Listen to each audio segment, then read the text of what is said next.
Hello नमस्कार बच्चों, आपका एक बार फिर से आपके अपने इस प्यारे से प्लेटफॉर्म अर्थ ऑनलाइन क्लासेस में स्वागत है। और जैसा कि आपको पता होगा, मैंने पिछले क्लास पे आपको जैव प्रक्रम का सबसे लास्ट टॉपिक जिसका नाम था उत्सर्जन, उस उत्सर्जन वाले टॉपिक का लेक्चर नंबर 1 हम लोग ने मिलकर देखा था। और आज उसी लेक्चर 1 के बाद आज का हम लोग का इस उत्सर्जन वाले टॉपिक का उत्सर्जन वाले टॉपिक का हम लोग का दूसरा लेक्चर है। यहाँ पर दूसरा लेक्चर को आज हम लोग देखने वाले हैं उत्सर्जन का, और यह लेक्चर दूसरा तो है ही, और इस जैव प्रक्रम और इस उत्सर्जन वाले टॉपिक का जैव प्रक्रम और इस उत्सर्जन वाले टॉपिक का लास्ट लेक्चर भी होगा। और इस लेक्चर के साथ साथ हम लोग का 4 चैप्टर, यानी कि सबसे पहला नंबर चैप्टर था हम लोग का पोषण, और दूसरा था श्वसन, और तीसरा परिवहन था, और हम लोग का चौथा नंबर चैप्टर चल रहा था जैव प्रक्रम का, इसका नाम था उत्सर्जन। यदि आप इन सभी वीडियो को या इस सभी लेक्चर को जो मैंने पिछले पढ़ा चुका हूँ उस लेक्चर को अगर आप नहीं देखे हैं तो आप इस चैनल के नीचे जाएंगे और इसके प्लेलिस्ट में प्लेलिस्ट कर लाइव सेक्शन में, और इस चैनल पर जाकर जब खोजेंगे आप तो सभी चैप्टर के वीडियो आप पाएंगे, सभी चैप्टर के आप लेक्चर पाएंगे कि सभी पोषण और श्वसन और परिवहन के चैप्टर को हम लोग कितनी अच्छी तरीक़ा से हम लोग ने पढ़ा था।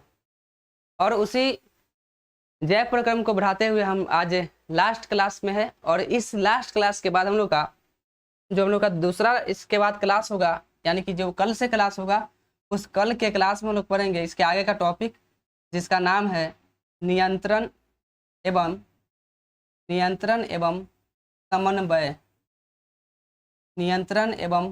समन्वय। ये 5वां टॉपिक होगा, और यह क्लास यानी कि नियंत्रण एवं समन्वय का क्लास हम लोग कल से करेंगे, या इस लेक्चर के बाद जो लेक्चर होगा इसी चैप्टर का लेक्चर होगा। और जब हम लोग सभी चैप्टर को कंप्लीट कर लेंगे तो ऑब्जेक्टिव के थ्रू इस सभी चैप्टर को रिवीजन भी करेंगे। साथ ही साथ मैंने केमिस्ट्री के लेक्चर को भी ख़त्म कर चुके हैं, केमिस्ट्री के जितने भी चैप्टर थे उन सभी चैप्टर को ख़त्म कर चुके हैं, उन सभी चैप्टरों का रिवीजन भी ऑब्जेक्टिव के साथ होगा लास्ट में। तो आप लोग केवल अभी इस लेक्चर को देखें और समझें कि मैं क्या बताना चाह रहा हूँ आप लोग को, और जिस टॉपिक में अगर दिक्कत हो रहा है उस टॉपिक को आप कमेंट बॉक्स में आकर लिखें ताकि मैं समझ सकूँ कि आप लोगों को क्या दिक्कत हो रही है। ठीक है, तो चलिए हम लोग ज़्यादा देर नहीं करते हैं, इस लेक्चर को स्टार्ट करते हैं। और मैं फिर से बता दूं कि आपको मतलब जो लेक्चर 1 था उसमें सबसे पहला टॉपिक हम लोग पढ़े थे उत्सर्जन की परिभाषा। पिछले क्लास में हम लोग पढ़े थे उत्सर्जन की परिभाषा, और उत्सर्जन की परिभाषा क्या था कि हमारे शरीर के अंदर जब जैविक क्रिया होती है तो उस जैविक क्रिया के फलस्वरूप क्या होता है कि जब हमारे शरीर के अंदर उपापचयी क्रिया होता है, यानी कि हमारे शरीर के अंदर जो इंजन काम करते रहता है, तो उसको काम करने के बाद कुछ लाभदायक पदार्थ भी बनते हैं और उसके साथ साथ कुछ हानिकारक पदार्थ भी उत्पन्न हो जाते हैं। तो उसी हानिकारक पदार्थ को शरीर से बाहर निकालने की प्रक्रिया को हम लोग उत्सर्जन बोलते हैं। उत्सर्जन हम लोग में भी हो सकता है, यानी कि जीव में भी हो सकता है, और पादप में भी हो सकता है, यानी कि पेड़ पौधा में भी उत्सर्जन की क्रिया होती है। इसके बाद हम लोग का टॉपिक था आगे का पौधा में उत्सर्जन, यानी कि पादप में उत्सर्जन कैसे होता है इसके बारे में था। और उसके बाद था पीत वर्णक वाला टॉपिक, उसके बाद था पीत वर्णक, और इस पीत वर्णक के बाद हम लोग का था कि अपचा भोज्य पदार्थ क्या होता है। यदि आप पिछले वाले क्लास किए होंगे तो आपको इन सभी टॉपिक से कोई दिक्कत नहीं हो रही होगी। उसके बाद था एक कोशिकीय जंतु में उत्सर्जन, इसके बाद बहुकोशिकीय जीवों में उत्सर्जन, उसके बाद मनुष्य में उत्सर्जन की प्रक्रिया कैसे होती है, इस टॉपिक के बारे में भी हम लोग पिछले क्लास में पढ़े थे। अब उसके बाद हम लोग पढ़े थे कि प्रत्येक वृक्ष का रंग जो होता है गहरा भूरा लाल रंग का होता है, और प्रत्येक वृक्ष का आकार जो होता है सेम के बीज की तरह होता है। इस सभी को डिटेल से हम लोग लेक्चर 1 में पढ़ चुके हैं। और इस वृक्ष की लंबाई जो है 10 सेंटीमीटर होती थी, इसकी चौड़ाई 5 से 6 सेंटीमीटर, और इसका जो मोटाई होता था यानी कि 2.5 2.5 से लेकर 4 सेंटीमीटर के बीच होता था। उसके बाद जो वृक्ष के आंतरिक भाग होता है उसको नतोदर बोलते थे, आंतरिक यानी कि भीतरी भाग को नतोदर, और बाहरी भाग को हम लोग उनतोदर बोलते थे। वृक्ष के बाहरी भाग को उनतोदर और आंतरिक भाग को नतोदर बोलते थे। उसके बाद नेफ्रॉन की संरचना हम लोग पढ़े थे। आज हम लोग इसका फिगर भी देखेंगे कि नेफ्रॉन आखिर कैसा होता है, नेफ्रॉन कैसा होता है। और प्रत्येक वृक्क में लगभग 10 लाख नेफ्रॉन पाया जाता है। प्रत्येक वृक्क में लगभग 10 लाख नेफ्रॉन पाया जाता है और मनुष्य में एक जोड़ी वृक्क पाया जाता है, यानी कि इसका दोगुना पाया जाएगा। उसके बाद मैलपिगियन कोष के बारे में पढ़े थे कि मैलपिगियन कोष बोमन संपुट और ग्लोमेरुलस का सम्मिलित रूप होता है। और उसके बाद वृक्क के कार्य, सबसे लास्ट टॉपिक था यही कि वृक्क के काम क्या क्या है। तो इसका काम 3 स्टेप में पूरा होता था। सबसे पहला था हम लोग का ग्लोमेरुलस फिल्ट्रेशन, दूसरा था ट्यूबुलर पुनरावशोषण और इसके लास्ट में था यानी कि तीसरा नंबर स्टेप ट्यूबुलर स्रवण। इसका तीसरा नंबर था हम लोग का ट्यूबुलर स्रवण। और इस सभी को हम लोग बारी बारी से देखे थे कि फिल्ट्रेशन क्या होता है, पुनरावशोषण क्या होता है और स्रवण क्या होता है। और आज की क्लास में हम लोग इस टॉपिक से आगे की बात करेंगे। तो उम्मीद है कि आपको इन सभी टॉपिक्स में कोई प्रॉब्लम नहीं हुआ होगा, आपको सभी के सभी टॉपिक समझ में आया होगा। यदि आपको एक बार देखने से अगर क्लियर नहीं हो रहा है कोई टॉपिक, तो उसको बार बार पीछे आगे करके उस टॉपिक को देखकर समझने का प्रयास करें। नहीं तो आप वीडियो को फिर से देखें और बार बार वीडियो को देखने के बाद भी अगर समझ में नहीं आ रहा है तो आप कमेंट में आकर बोले कि इस टॉपिक को फिर से बताइए, तो मैं अगले लेक्चर में उसको फिर से समझा दूंगा। खैर चलिए हम लोग आगे बढ़ते हैं। आज का हम लोग का सबसे पहला नंबर टॉपिक है मूत्र की बनावट। जो मनुष्य होता है वो अपने उत्सर्जन जब करता है तो उत्सर्जन में मूत्र का भी उत्सर्जन करता है। तो उस मूत्र में क्या क्या होता है, उसकी संरचना क्या है, उसकी बनावट क्या होता है, उसके बारे में हम लोग पढ़ेंगे। तो मूत्र के बारे में सबसे पहला बात क्या है कि इसमें मूत्र में यूरिया, जल तथा NaCl पाया जाता है। मूत्र में यूरिया पाया जाता है, जल पाया जाता है और NaCl पाया जाता है। यानी कि अगर इसके स्वाद के बारे में बात करें तो नमकीन होता होगा। NaCl यानी कि ये नमक का अनुसूत्र होता है, नमक का अनुसूत्र होता है NaCl, सोडियम क्लोराइड का। तो यह जो मूत्र होता है मानव का मूत्र, यह नमकीन होता है। सोडियम क्लोराइड, क्लोराइड साधारण नमक, साधारण नमक।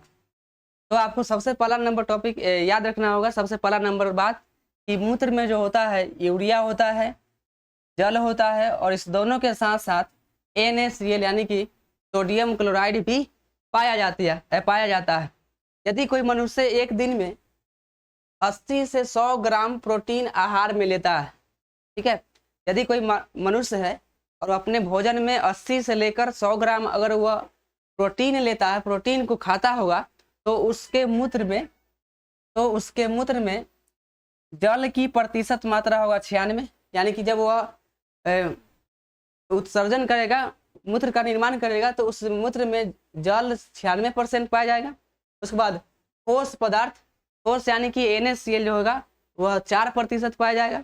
और बाकी का जो है यानी कि जो यूरिया होता है जिसमें 2% यूरिया, यानी कि जो ठोस पदार्थ है इसमें 2% यूरिया और 2% अलग पदार्थ होता है।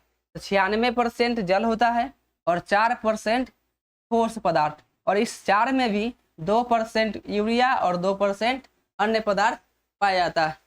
तो आपको पूछ सकता है एग्जाम में कि मानव के मूत्र में यूरिया की प्रतिशत मात्रा कितना होगा। तो आप आंसर में लिखेंगे कि 96%। जल की मात्रा कितना होगा, 96%। यूरिया की मात्रा कितना होगा, 2%। अगर सीधे यूरिया ना पूछकर हमसे ठोस पदार्थ पूछा तो ठोस पदार्थ की जो प्रतिशत मात्रा होती है वह 4% होता है। उसके बाद मूत्र का रंग कैसा होता है, तो यूरिक अम्ल में यूरोक्रोम नामक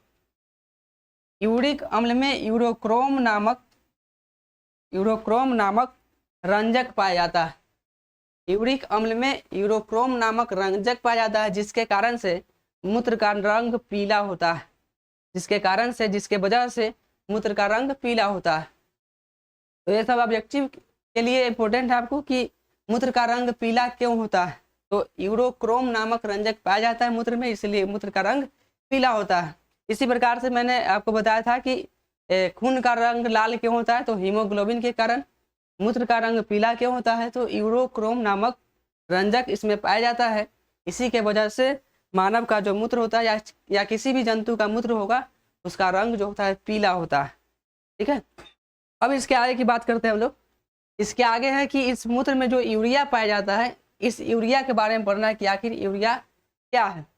तो यूरिया जो है हम लोग का, यूरिया प्रोटीन मेटाबॉलिज्म का उत्पाद है जो एमिनो अम्ल से बनता है। यह जो यूरिया है एमिनो अम्ल से बनता है और यूरिया की सामान्य मात्रा 100 ml जो रक्त में 30 mg मानी जाती है।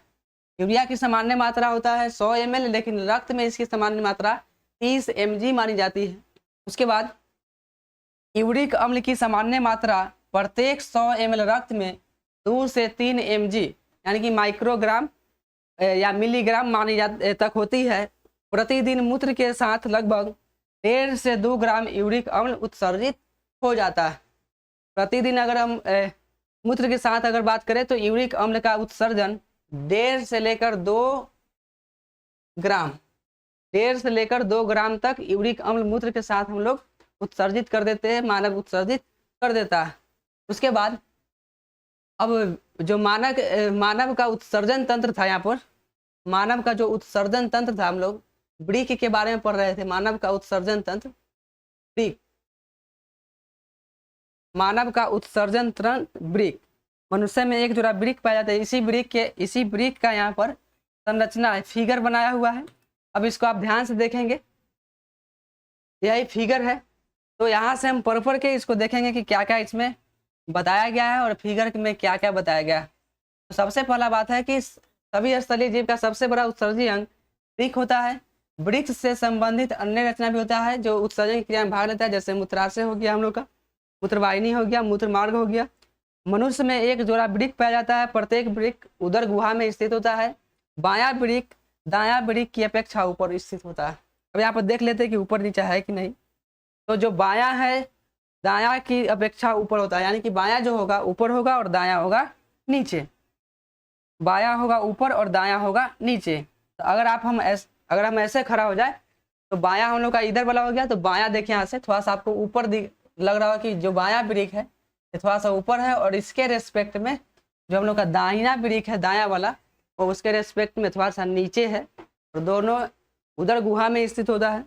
इसके आगे की बात करें हम तो इस वृक्क में प्रत्येक वृक्क एक ठोस गहरे भूरे लाल रंग का होता है जिसका आकार सेम के बीच, अगर इसको आप ध्यान से देखें तो आपको सेम के बीच जैसा लगेगा और इसका रंग भी लाल है। ठीक है, सेम के बीच जैसा, जैसे आपको सेम के बीज देखे होंगे आप कभी, ऐसा होता है सेम का बीज।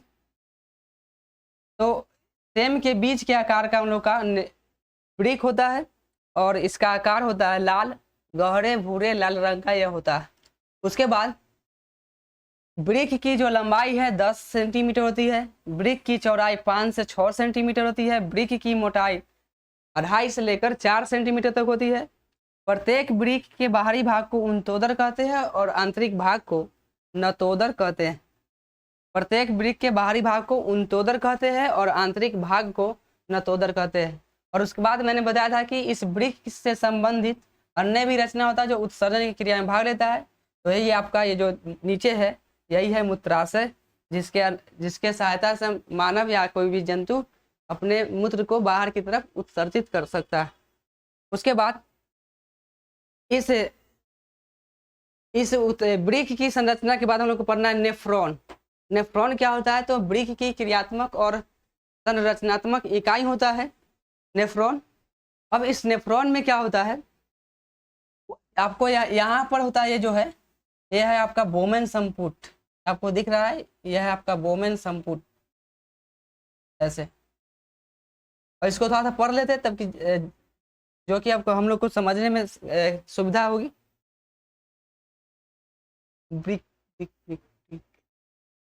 यस, नेफ्रॉन की संरचना। प्रत्येक वृक्क में लगभग 10 लाख नेफ्रॉन पाया जाता है। प्रत्येक नेफ्रॉन का आरंभ बोमेन संपुट नामक प्याले नुमा संरचना से होती है। आप यहाँ देख पा रहे होंगे कि इसका शुरुआत ही, इस फिगर का शुरुआत बोमेन संपुट से ही होता है, यहाँ से। तो जितने भी नेफ्रॉन होते हैं, प्रत्येक वृक्क में 10 लाख नेफ्रॉन होते हैं और नेफ्रॉन का शुरुआत बोमेन संपुट नामक प्याले नुमा संरचना से होती है। अब इसके बाद क्या है इसमें कि यह ग्लोमेरुलस नामक रक्त कोशिका के जाल को घेरता है। इसको भी देख लेते हैं किसको घेर रहा है।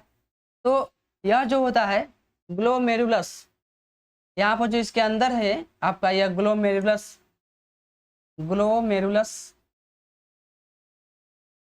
नामक रक्त कोशिका, इसके जाल को बोमेन संपुट घेरता है। इसके जाल को बोमेन संपुट घेरता है। इसके बाद क्या कहा कि जो बोमेन संपुट और ग्लोमेरुलस का सम्मिलित रूप, अगर इसको देखें पूरा ध्यान से, तो इसके आड़ी आड़ी में जो यहाँ पर लिखेंगे, इसके किनारे पर, इसके सिरा पर ये जो है, इसको हम लोग बोलते हैं बोमेन संपुट। इसको हम लोग बोलते हैं बोमेन संपुट। और इसके अंदर जो है इसको हम लोग बोलते हैं बोमेन संपुट, और इसके अंदर जो है इसको बोलते हैं ग्लोमेरुलस। और इस दोनों को एक साथ हम लोग बोलते हैं मैलपिगियन कोष।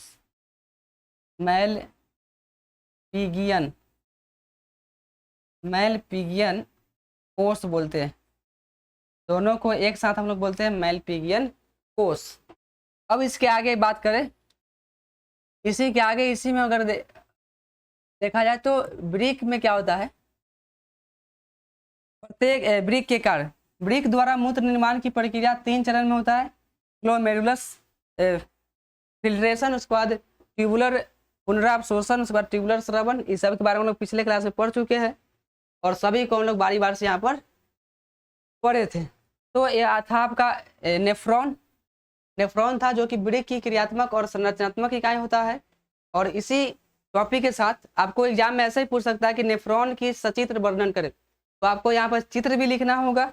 और इस नेफ्रॉन के बारे में हम यहाँ पर बताए थे आपको, इस नेफ्रॉन के बारे में जो यहाँ पर बात बताए, इस नेफ्रॉन का ये वाला बात भी पूरा आपको लिख देना होगा। तो एक तरफ अगर आप फिगर बना लेंगे, जैसे मैंने यहाँ पर फिगर बनाया, और इस तरफ से लिखना आप स्टार्ट करेंगे ऐसे, तो यह जो क्वेश्चन आपको पूछेगा, 5 नंबर का क्वेश्चन पूछेगा कि सचित्र वर्णन करें, या आप ऐसा समझे कि जितने भी फिगर वाले चैप्टर क्वेश्चन होंगे, जैसे नेफ्रॉन की संरचना हो गया, मानव हृदय का संरचना हो गया, श्वसन तंत्र का हो गया, पोषण तंत्र का हो गया, इन सभी को अगर सचित्र वर्णन करने के लिए बोला तो उसको आप ध्यान में रखेंगे कि वह 5 नंबर में ही पूछेगा। इसीलिए इसका आंसर थोड़ा सा ज़्यादा लिखना होता है, तो आप एक तरफ फिगर बना देंगे और इस फिगर के बारे में इधर बारी बारी से लिख देंगे, तो आपको पूरे फुल मार्क्स यानी कि 5 में 5 मिलने की संभावना होगी। अगर आप केवल फिगर या आप केवल लिख के चले आते हैं, फिगर नहीं बनाते, या फिगर ही बना दे लिख के नहीं आए, तो आपको हो सके कि नंबर भी ना मिले, या हो सके कि 1-2 नंबर देकर छोड़ दिया जाए। तो आपको पूरा नंबर लाने के लिए दोनों काम करना होगा, फिगर भी बनाना होगा और फिगर के साथ साथ इसके बारे में यहाँ पर उसका वर्णन भी करना होगा कि क्या क्या इसमें है, बोमेन संपुट क्या होता है, ग्लोमेरुलस क्या होता है, दोनों को जोड़ देंगे तब क्या होगा। तो इन सभी बातों को यहाँ पर लिखेंगे तभी हमको ज़्यादा से ज़्यादा मार्क्स मिल पाएगा। तो इन सभी टॉपिक के साथ आज हम लोग का यह चैप्टर जो उत्सर्जन था जैव प्रक्रम का, यह उत्सर्जन वाले टॉपिक आज हम लोग का ख़त्म होता है।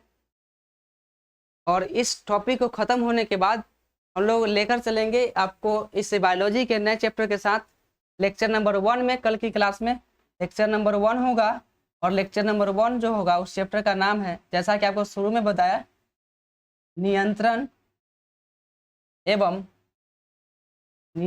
एवं समन्वय।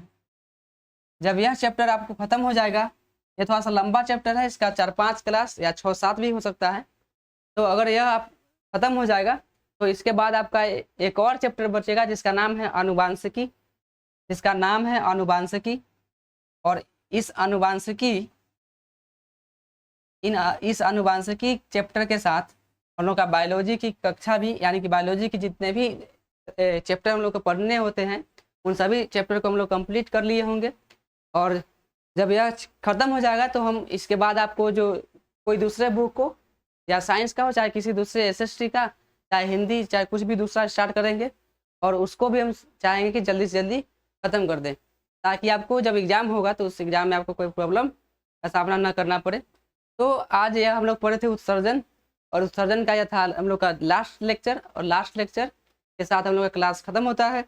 तो उम्मीद कर रहे हैं कि आपको सभी के सभी टॉपिक समझ में आ रहा होगा।